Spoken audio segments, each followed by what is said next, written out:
এ পর্যায়ে আমরা চলে আসছি আমাদের গ্রামের সবথেকে প্রবীণ চাষি, আমাদের হচ্ছে শ্রদ্ধেয় দাদা হচ্ছে অখিল সরকার, শ্রী অখিল সরকার। তিনি দীর্ঘদিন যাবৎ হতেছে এই কৃষির সাথে জড়িত আছেন।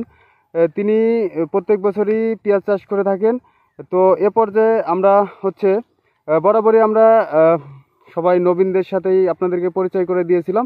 তো আজকে আমরা দাদার সাথে কিছু কথা বলবো পেঁয়াজ সম্পর্কে। আপনারা দাদার কথাগুলো শুনুন। দাদা আদাব। আদাব। কেমন আছেন দাদা? ভালো আছি। দাদা আপনি তো পেঁয়াজ চাষ করেন, তো হচ্ছে সার্বিকভাবে পেঁয়াজের কোপ থেকে উঠানো পর্যন্ত যদি একটু বিস্তারিত বলতেন। কোপ থেকে সাধারণত দেখা যায় যে কোপের পরে ওষুধ দিতে হবে, এবং কেউ কেউ আবার পরবর্তীতে কোপের পরেও 10 থেকে 12 দিন পরে আবার একটা সেচ দেয়। সেচ দেওয়ার পরে আরও ভালো হয়। যদি আপনার এই লালতির হাইব্রিড থাকে সেটা সেচ দিলে খুবই ভালো হয়। আর সাধারণত এই দেশাল বীজগুলো কিংবা লালতির এই যে দেশাল যেগুলো লোকের করা যেগুলো মানে অফিসিয়াল বীজ না, মানে চাষির বীজ যেগুলো, চাষির বীজ যেগুলো, এইগুলো করলে সাধারণত উপরন্ত কেউ কেউ দেয়, দিলেও ভালো হয়। আবার নামিতে দিলে নষ্ট হয়ে যায়, কুয়াশার কারণে পাতা টাতা পুড়ে যায়।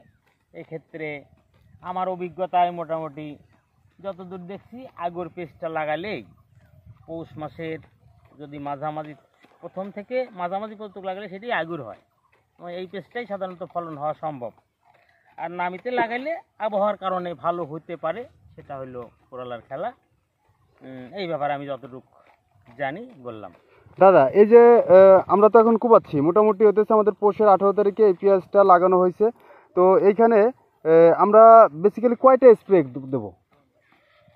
স্প্রে তো সাধারণত আবহাওয়া ভালো থাকলে, আবহাওয়া যদি অনুকূলে থাকে তাহলে খুব একটা স্প্রে দরকার হয় না। আর পেঁয়াজের জমিতে ভিটামিন জাতীয় কোনো জিনিস স্প্রে করা আমার পক্ষে মোটেও সুবিধাজনক আমি মনে করি না। আমি যদি চাষের তলে পর্যাপ্ত পরিমাণে সার দিয়ে রাখি তাহলে স্প্রে, আর বিশেষ করে যদি আবহাওয়া ভালো থাকে তাহলে আপনার স্প্রে কীটনাশকের দরকারই হয় না আমি মনে করি। আচ্ছা আচ্ছা, একটা স্প্রে আপনি করতে পারেন ভিটামিন, ওই সাথে নোনা কিংবা রোবরাল এগুলো দিলেই আমি মনে করি যথেষ্ট। তো সম্মানিত ভিউয়ার্স, এ পর্যায়ে আপনারা জানতে পারলেন যে আমাদের গ্রামের সবথেকে পেঁয়াজ চাষির দিক থেকে অভিজ্ঞ এবং হচ্ছে খুব ভালো দক্ষ একজন চাষি আমাদের দাদা অখিল সরকার। তিনি বললেন যে পেঁয়াজের জমিতে যদি মোটামুটি জমিতে মাটির নিচে সব রকমের সার ওষুধ কীটনাশক প্রয়োগ করা থাকে তাহলে বেশি স্প্রে করার প্রয়োজন নাই যদি আবহাওয়া ভালো থাকে। আর হচ্ছে যে এখানে গাছের তারতম্য বুঝে, আবহাওয়ার তারতম্য বুঝে সার্বিকভাবে যদি গাছে প্রয়োজন হয় সেই ক্ষেত্রে স্প্রে করা যেতে পারে। সেই ক্ষেত্রে দাদা হচ্ছে কিছু ওষুধের নাম বলছে। তো সেখানে আপনারা তো অলরেডি জানেনই কি স্প্রে করতে হবে। আমাদের বিভিন্ন কোম্পানি আছে, ম্যানকোজেব, ডাইক্লোফেনাক, পিপ্রোকোনাজল এবং হচ্ছে এই আপনার ম্যানকোজেব। এগুলো হচ্ছে আপনার গাছের গতি বুঝে, মানে গাছের অবস্থান বুঝে স্প্রে করবেন, আর অযথা ঢালাওভাবে স্প্রে করবেন না। সেই ক্ষেত্রে হচ্ছে আপনারা অধিক ফলন পাবেন বলে আশা করা যাইতেছে। আর ফসল সর্বক্ষেত্রে যেটা দাদা বললেন যে দাদা আমি যতই পরিচর্যা করি না কেন ফসল দেওয়ার মালিক তো উপরালাই, তো সেটা সবাই বিশ্বাস রাখবেন।